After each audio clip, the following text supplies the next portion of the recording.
दोस्तों, आप सभी के कमेंट्स आ रहे हैं कि मैं वीडियोज़ में शुरू में इंट्रो में ज़्यादा टाइम ले लेता हूँ, तो आपका इंटरेस्ट खत्म हो जाता है। तो ज़्यादा टाइम ना लेते हुए मेरा नाम है अनुभव, मैं हूँ आपका अपना कहानीबाज़। स्वागत है मेरे चैनल पर।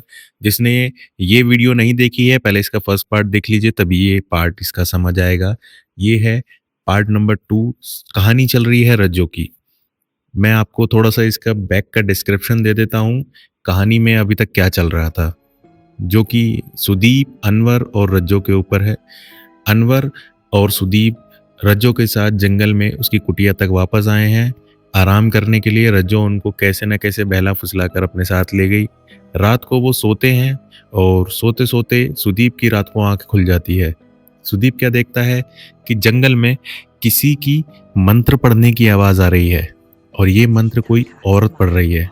जैसे ही सुदीप की आँख खुलती है और वो उठकर देखता है तो पास में उसे रज्जो नहीं दिखाई देती। हाँ, अनवर अभी तक सो रहा था।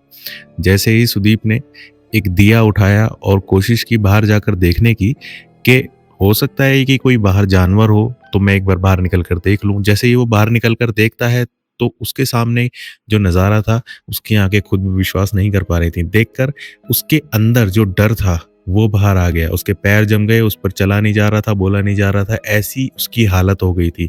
उसने क्या देखा? सामने रज्जो बैठी है और उसने अपने सामने आग जलाई हुई है, दिया रखा हुआ है और कुछ चौकोर आकृति बनाई हुई है, उसमें कुछ खून से बनाया हुआ है और ज़ोर-ज़ोर से मंत्र पढ़ रही है और वो भी बिल्कुल नेकेड होकर, बिल्कुल निर्वस्त्र होकर। ये सब देखकर जो सुदीप था, उसके पैर जम गए डर की वजह से। उसने कभी ऐसा कुछ देखा नहीं था। उसे विश्वास नहीं था कि रज्जो, जो कि एक नॉर्मल सी दिखने वाली औरत है, वो ऐसी हो सकती है। अब कहानी पर आते हैं। सुदीप जो है वो हिल नहीं पा रहा था। उसको बस मन में एक ही बात चल रही थी कि भगवान किसी तरह से मुझे बचा ले, किसी तरह से मैं यहाँ से हिल जाऊँ। उसका डर टूटा, चमत्कार हुआ। वो वहाँ से बहुत तेज़ चिल्लाकर भागा और उसने अनवर को आवाज़ लगाई कि अनवर भाग! वो भागकर जैसे ही उसकी कुटिया के सामने पहुंचा, उसने अनवर को उठाने की कोशिश करी, पर वो क्या देखता है कि अनवर, जो कि बेसुध होकर पड़ा हुआ है, उसके माथे पर खून से कुछ बना हुआ है। तो उसको समझ आया कि रात में अनवर के ऊपर भी टोटका इस औरत ने ज़रूर किया है, इसी वजह से इसकी ऐसी हालत है।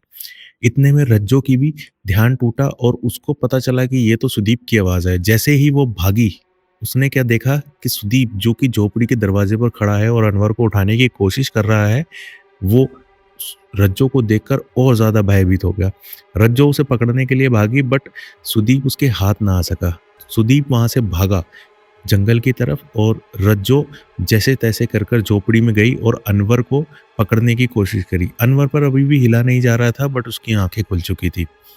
इतने में सुदीप भागता है जंगल की ओर। जंगल का रास्ता धीरे-धीरे गाँव की तरफ जा रहा था। सुदीप जंगल में भागता रहता है, भागता रहता है और भागता रहता है। सुदीप को रास्ता तो समझ आ नहीं रहा था, पर ऊपर वाले का जब हाथ होता है तो बंदा भी पहलवान होता है। सुदीप सीधा गाँव की तरफ ही भाग रहा था। यहाँ अनवर, जो कि बिल्कुल बेसुध पड़ा हुआ था, उसकी धीरे-धीरे जो अवस्था थी वो सही होनी शुरू हुई, उसकी आँखें खुलनी शुरू हुई।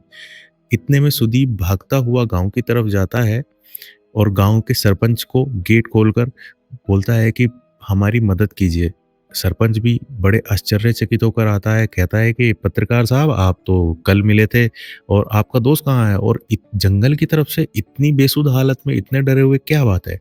तो उसने अपना सारा हाल बताया कि ऐसे-ऐसे हमारे साथ जंगल में ये सब हुआ, हम रज्जो के साथ चले गए, गलती से हमें पता नहीं था कि वो एक चुड़ैल है और उसने मेरे दोस्त को बंदी बना लिया है। मैं तो भाग आया, पर मेरे दोस्त की मदद कीजिए। वहीं रज्जो ने इतनी देर में पूरी तैयारी कर ली थी। वहाँ का मंज़र क्या होता है, रज्जो ने दीवार पर पर्दा डाला हुआ था, वो पर्दा हटाया, उस पर्दे के पीछे एक शैतान की तस्वीर थी। रज्जो उस शैतान की पूजा किया करती थी और रज्जो हमेशा उस शैतान को ही सबकी बलि चढ़ाया करती थी। धीरे-धीरे रज्जो अपनी जो पूजा है उसको आगे बढ़ाती है, जो अनवर है उसके कपड़े उतारती है, उसके पूरे शरीर पर खून लगाती है, माथे पर खून लगाती है और एक खंजर लेकर बाहर झोपड़ी के बैठ जाती है, उसको घिसना शुरू करती है, उसकी धार तेज़ करना शुरू करती है। अनवर की बलि का समय आ गया था। अनवर खुली आँखों से ये सब देख ज़रूर रहा था, पर मन में सिर्फ़ एक ही बात सोच रहा था कि यार अब तो मेरा अंतिम समय ही आ गया है। लगता है कि अब मैं ठीक-ठाक कभी घर पहुँचूँगा नहीं, आज ये मेरा आखिरी वक़्त है। पर वो अपने अल्लाह, अपने परवरदिगार से मदद माँग रहा था कि किसी तरह से मुझे बचा ले। पर जब कहते हैं ना, ऊपर वाले की जब मर्ज़ी चलती है, तो किसी शैतान की आगे नहीं चलती। अनवर अल्लाह से, अपने परवरदिगार से ये दुआ कर ही रहा था कि मेरी जान बचा लो। इतने में अनवर के शरीर में कुछ जान सी आती है। अनवर उठने की कोशिश करता है और रज्जो उस चाकू की धार को तेज़ करते-करते जैसे ही उसकी नज़र अनवर की तरफ पड़ती है और उसे दिखता है कि अनवर के शरीर में दोबारा से जान आनी शुरू हुई है, तो वो भाग कर जाती है और अनवर की छाती पर बैठ जाती है। अनवर छटपटाने की कोशिश करता है, हिलने की कोशिश करता है, पर वो हिल नहीं पा रहा था। चिल्लाने की कोशिश कर रहा था, पर वो चिल्ला नहीं पा रहा था। तो रज्जो ने क्या किया, उसके बराबर में एक उसका कोई जादुई मंत्र पढ़ा हुआ कोई मिट्टी पड़ी हुई थी। जैसे ही उसने उसे पढ़ी और अनवर के ऊपर फूँका, तो अनवर दोबारा से बेहोशी की हालत में आना शुरू हो गया। अनवर को लगा कि मेरी अगर आज दोबारा से आँख लगी, आज मेरी आखिरी रात होगी और ये मेरी आखिरी नींद होगी। अनवर बस मन में यही दुआ कर रहा था कि कोई मुझे बचा ले। हे ऊपर वाले, कोई मुझे बचा ले, बस मैं आज किसी तरह से बच जाऊँ इस चुड़ैल से। अनवर इतना सोच ही रहा था, तो एक चमत्कार हुआ कि अनवर की आवाज़ खुलनी शुरू हुई। अनवर ने पूरी जितने शरीर में जान थी, वो पूरी जान लगाकर चिल्लाया, "बचाओ मुझे बचाओ।" गाँव वाले जो कि गाँव से निकल चुके थे और आधे जंगल में पहुँच चुके थे, उनको आवाज़ आती है अनवर के चिल्लाने की कि मुझे बचाओ। गाँव वाले और जल्दी करते हैं और सुदीप भी ये समझ गया था कि कुछ न कुछ अनहोनी ज़रूर होने वाली है। यही सब छोड़कर भागकर रज्जो गई और चाकू जो है वो तेज़ करना शुरू कर दिया उसने। चाकू की धार बन चुकी थी, रज्जो वापस चाकू लेकर के अंदर झोपड़ी में आई और उसने एक दिया जलाया, जिसमें एक तेल था, बाती थी और जैसे ही वो दिया जलाया और उसने अनवर की छाती पर बैठकर कुछ मंत्र पढ़ने शुरू करे। वो मंत्र जैसे ही खत्म हो जाते, तुरंत अनवर की बलि चढ़ाने वाली थी वो। वो मंत्र पढ़ रही थी, इतने में अनवर क्या सोचता है कि मेरे हाथ-पैर तो नहीं चल रहे, पर आज मेरी जान अगर कोई बचा सकता है, तो ये दिया ही बचा सकता है। अनवर ने फूँक मारकर वो दिया बुझा दिया। रज्जो को बहुत गुस्सा आया, रज्जो ने अनवर को चाकू की ठोक से उसके सर पर बहुत तेज़ मारा। अनवर को दर्द तो हुआ, पर अनवर अपनी कोशिश में लगा रहा। रज्जो ने फिर से वो दिया जला दिया। इतने में गाँव वालों के आने की आवाज़ रज्जो को आनी शुरू हुई। रज्जो भागकर जाती है और देखती है कि मशाल लेकर गाँव वाले भी जंगल की से उसकी झोपड़ी की तरफ आ रहे हैं।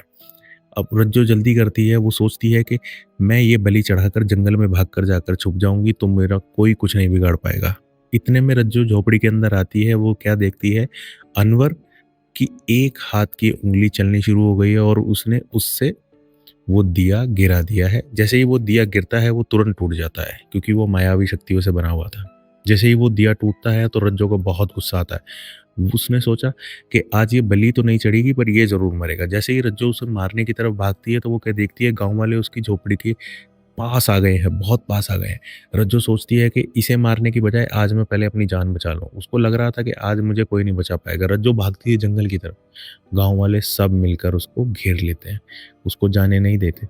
रज्जो से बोलते हैं कि आज तेरी आखिरी रात है चुड़ैल, तूने हमारे गाँव के बहुत बच्चे, बहुत बहुत जवान लड़कों की बलि चढ़ाई है, आज तेरी बलि हम चढ़ा देंगे। हमने तुझे बहुत माफ़ करने की कोशिश करी, पर हमें तेरे खिलाफ कोई सबूत नहीं मिल पाया। पर आज हमें तेरा ये असली रूप देखने के लिए मिल गया। तो गाँव का सरपंच आदेश देता है कि इस चुड़ैल को यहीं, इस पेड़ से बाँध कर जला दो। उस चुड़ैल को यानी रज्जो को पेड़ से बाँधा जाता है, गाँव वाले मशाल लेकर आते हैं, नीचे उसके कुछ घास बिछाते हैं और उस घास में आग लगा देते हैं। धीरे-धीरे, धीरे-धीरे वो जो घास थी वो आग पकड़ना शुरू करती है और रज्जो के कपड़ों में भी आग लगनी शुरू होती है। जैसे ही कपड़ों में आग लगनी शुरू होती है, रज्जो चिल्लाना शुरू करती है, मुझे बचाओ, बचाओ, बचाओ। और एकदम से शांत होकर रज्जो हँसना शुरू कर देती है। रज्जो बोलती है, तुम क्या सोच रहे हो, जो मेरे अंदर इतने साल से चुड़ैल ज़िंदा है, वो ऐसे ही जलकर मर जाएगी? नहीं, इस गाँव को हर साल एक बलि ज़रूर देनी होगी मेरी इस चुड़ैल को। मेरा शरीर तो जल जाएगा, पर मेरी आत्मा हमेशा ज़िंदा रहेगी और इस गाँव को जब तक मैं खा नहीं जाऊँगी, तब तक मैं चैन से नहीं बैठूँगी। अनवर सुदीप को किसी तरह से बचाकर गाँव में लेकर आते हैं लोग, वहाँ उस चुड़ैल को वो जला देते हैं। अनवर सुदीप आते हैं, उनको पानी पिलाते हैं, उनको गाँव में एक रात और ठहराते हैं। उसके बाद अनवर और सुदीप ये डरावना किस्सा लेकर अपने शहर वापस लौट जाते हैं और कभी भी मुड़कर उस गाँव की तरफ नहीं देखते और गाँव वाले भी इस किस्से को कभी नहीं भूल पाते।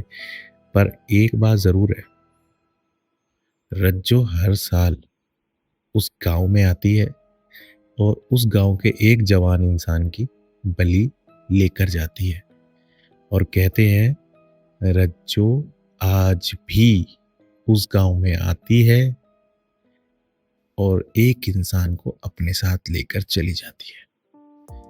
तो दोस्तों, कैसी लगी आपको मेरी ये कहानी? थोड़ा तेज़ हो गई, आई नो, बट आप ही को सिर्फ़ कहानी पर रहना था और मेरी ये बकवास नहीं सुननी थी। तो मैंने सीधा कहानी पर आज फ़ोकस किया है। कैसी लगी कहानी मेरे को कमेंट करके ज़रूर बताना और हाँ, मेरे चैनल को प्लीज़ सब्सक्राइब करके जाना। जिसने भी मेरे चैनल को सब्सक्राइब नहीं किया है, आप नए व्यूअर्स हैं, पहले मेरे वीडियोज़ को देख लें। पसंद आए तो प्लीज़ मेरी वीडियोज़ को लाइक करें, शेयर करें, कमेंट करें, अपनी राय दें और हाँ, मेरे चैनल को सब्सक्राइब ज़रूर करें। मैं हूँ आपका अपना कहानीबाज़, मुझे आपके प्यार की बहुत ज़रूरत है, तो ऐसा ही अपना प्यार मुझे देते रहिए। मैं आपके लिए लाता रहूँगा ऐसे ही हॉरर से जुड़े हुए किस्से, तो बने रहिए मेरे साथ। धन्यवाद दोस्तों।